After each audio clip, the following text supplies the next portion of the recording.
Hi everyone, आज हम bone structure और बोन रीमॉडलिंग को स्टेप बाय स्टेप समझेंगे। साथ ही जानेंगे कि ऑस्टियोब्लास्ट, ऑस्टियोक्लास्ट और ऑस्टियोसाइट्स क्या होते हैं, हाइड्रोक्सी एपेटाइट बोन्स को स्ट्रॉन्ग कैसे बनाता है और ऑस्टियोपोरोसिस में बोन्स क्यों कमज़ोर हो जाती हैं। तो चलिए शुरू करते हैं। ऑस्टियन। सबसे पहले हम ऑस्टियन को समझते हैं। ऑस्टियन, जिसे हेवर्शियन सिस्टम भी कहा जाता है, कम्पैक्ट बोन की बेसिक स्ट्रक्चरल यूनिट है। अगर हम इस डायग्राम को देखें तो बीच में एक हेवर्शियन कैनाल होता है। इस कैनाल के अंदर ब्लड वेसल्स और नर्व्स होती हैं जो बोन सेल्स को ऑक्सीजन और न्यूट्रिएंट्स प्रोवाइड करती है। इसके चारों तरफ सर्कुलर लेयर्स होती हैं जिन्हें लैमेले कहते हैं। लैमेले के बीच छोटे छोटे स्पेसेस होते हैं जिन्हें लेक्यूने कहते हैं। इन लेक्यूने के अंदर ऑस्टियोसाइट्स रहते हैं।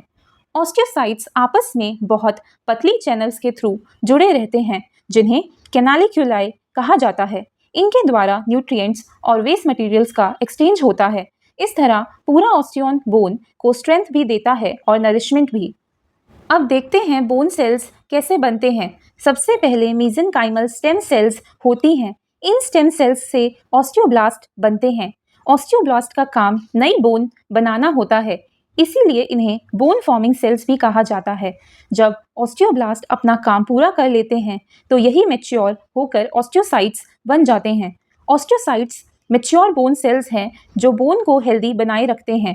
दूसरी तरफ ब्लड स्टेम सेल्स यानी हिमैटोपोएटिक स्टेम सेल्स से ऑस्टियोक्लास्ट प्रोजेनिटर्स बनते हैं। ये आगे ऑस्टियोक्लास्ट प्रिकर्सर्स बनते हैं और फाइनली मैच्योर होकर ऑस्टियोक्लास्ट बनते हैं। ऑस्टियोक्लास्ट का काम पुरानी या डैमेज्ड बोन को डिसॉल्व करना होता है। इसे बोन रिजॉर्प्शन कहते हैं। इसीलिए याद रखिए, osteoblast build bone, osteoclast remove bone, osteocytes maintain bone. अब इस इमेज में नॉर्मल बोन स्ट्रक्चर्स दिखाया गया है। बोन बाहर से हार्ड कम्पैक्ट बोन से बनी होती है। इसके अंदर स्पॉन्जी बोन होती है जिसे ट्रैबेक्युलर बोन भी कहते हैं। ट्रैबेक्युलर बोन में बहुत सारे छोटे छोटे ट्रैबेक्युले होते हैं जो बोन को हल्का रखते हुए भी स्ट्रॉन्ग बनाते हैं। इसी स्ट्रक्चर के अंदर बोन मैरो भी मौजूद रहता है। अब इस डायग्राम में बोन कैल्सिफिकेशन दिखाई गई है। जब कैल्शियम और फॉस्फेट मिलकर हाइड्रोक्सी एपेटाइट क्रिस्टल्स बनाते हैं तब बोन हार्ड होती है। इसी प्रोसेस को मिनरलाइजेशन या कैल्सिफिकेशन कहते हैं। और मिनरलाइजेशन सही तरीके से हो रही है तो बोन स्ट्रॉन्ग रहती है। अगर मिनरल्स कम हो जाएं तो बोन कमज़ोर होने लगती है। Normal trabecular bone. यह नॉर्मल ट्रैबेक्युलर बोन है। देखिए, ट्रैबेक्युले आपस में अच्छी तरह कनेक्टेड हैं। इनके बीच स्पेसेस मौजूद हैं लेकिन स्ट्रक्चर बैलेंस्ड है। इसी वजह से बोन स्ट्रॉन्ग भी रहती है और बॉडी का वेट भी आसानी से सहन कर पाती है। ट्रैबेक्युलर बोन विद रिजॉर्प्शन एरिया। अब इस इमेज में बोन रिजॉर्प्शन दिखाई गई है। यही ऑस्टियोक्लास्ट बोन के कुछ हिस्सों को तोड़ रहे हैं। इससे ट्रैबेक्युले पतली होने लगती है। अगर रिजॉर्प्शन ज़्यादा होने लगे और नई बोन कम बने तो बोन वीक होने लगती है। ट्रैबेक्युलर बोन विद माइक्रो क्रैक्स। इस डायग्राम में माइक्रो क्रैक्स दिखाई गई हैं। माइक्रो क्रैक्स बहुत छोटे फ्रैक्चर्स होते हैं। नॉर्मल कंडीशन में बॉडी इन्हें रिपेयर कर देती है, लेकिन अगर रिपेयर ठीक से ना हो तो धीरे धीरे फ्रैक्चर का रिस्क बढ़ जाता है। Osteoporotic trabecular bone. अब इस इमेज में ऑस्टियोपोरोटिक बोन दिखाई गई है। नॉर्मल बोन की तुलना में ट्रैबेक्युले काफ़ी पतली हो गई हैं। कई जगह उनका कनेक्शन भी टूट चुका है। इसी कारण बोन फ्रेजाइल हो जाती है और हल्की चोट से भी फ्रैक्चर हो सकता है। अब आते हैं बोन रीमॉडलिंग साइकिल पर। बोन हमारी बॉडी में लगातार टूटती और बनती रहती है। सबसे पहले मोनोसाइट्स मैच्योर होकर प्री ऑस्टियोक्लास्ट बनाते हैं। फिर प्री ऑस्टियोक्लास्ट मिलकर ऑस्टियोक्लास्ट बनाते हैं। ऑस्टियोक्लास्ट पुरानी बोन को डिसॉल्व करता है। इसके बाद मैक्रोफेजेस उस जगह की क्लीनिंग करते हैं। अब प्री ऑस्टियोब्लास्ट आते हैं। ये मैच्योर होकर ऑस्टियोब्लास्ट बनते हैं। ऑस्टियोब्लास्ट नई ऑस्टियोइड लेयर बनाते हैं। फिर यही ऑस्टियोइड मिनरलाइज होकर न्यू बोन बन जाती हैं। कुछ ऑस्टियोब्लास्ट मैच्योर होकर ऑस्टियोसाइट्स बन जाते हैं। यही पूरा साइकिल बोन रीमॉडलिंग कहलाता है। इस डायग्राम में वही रीमॉडलिंग प्रोसेस सिंप्लीफाइड फॉर्म में दिखाई गई है।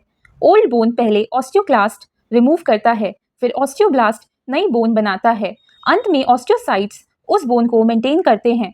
यानी बोन रीमॉडलिंग में हमेशा बोन रिजॉर्प्शन और बोन फॉर्मेशन दोनों साथ साथ चलते हैं। यह डायग्राम बोन सेल्स के रिलेशनशिप को दिखाता है। मोनोसाइट्स से ऑस्टियोक्लास्ट बनते हैं मीसेनकाइमल स्टेम सेल्स से प्री ऑस्टियोब्लास्ट और फिर ऑस्टियोब्लास्ट बनते हैं। ऑस्टियोब्लास्ट मैच्योर होकर ऑस्टियोसाइट बन जाता है। इस तरह सभी सेल्स मिलकर बोन हेल्थ को मेंटेन करते हैं। अब इस डायग्राम में बोन डायमेंशन दिखाई गई है। जैसे जैसे बोन का डायमीटर बढ़ता है उसकी स्ट्रेंथ बहुत ज़्यादा बढ़ जाती है, यानी केवल बोन की लेंथ ही नहीं बल्कि उसकी थिकनेस भी स्ट्रेंथ को प्रभावित करती है। इसीलिए बड़ी और मोटी बोन्स अधिक मजबूत होती हैं। अब बोन क्वालिटी किन चीज़ों पर डिपेंड करती है? सबसे पहले बोन मास यानी बोन की टोटल क्वांटिटी, दूसरा है माइक्रो आर्किटेक्चर यानी ट्रेबैक्यूले और बोन स्ट्रक्चर कितने अच्छे से अरेंज्ड हैं, तीसरा है कनेक्टिविटी यानी ट्रेबैक्यूले आपस में कितनी अच्छी तरह जुड़े हुए हैं, और चौथा है इंट्रिंसिक प्रॉपर्टीज जिसमें कोलेजन, मिनरल्स और बोन टिश्यू की ओवरऑल क्वालिटी शामिल होती है। इन सभी फैक्टर्स से मिलकर बोन स्ट्रेंथ तय होती है।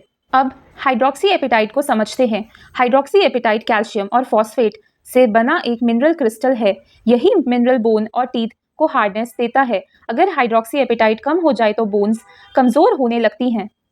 अब आखिर में ऑस्टियोपोरोसिस को समझते हैं।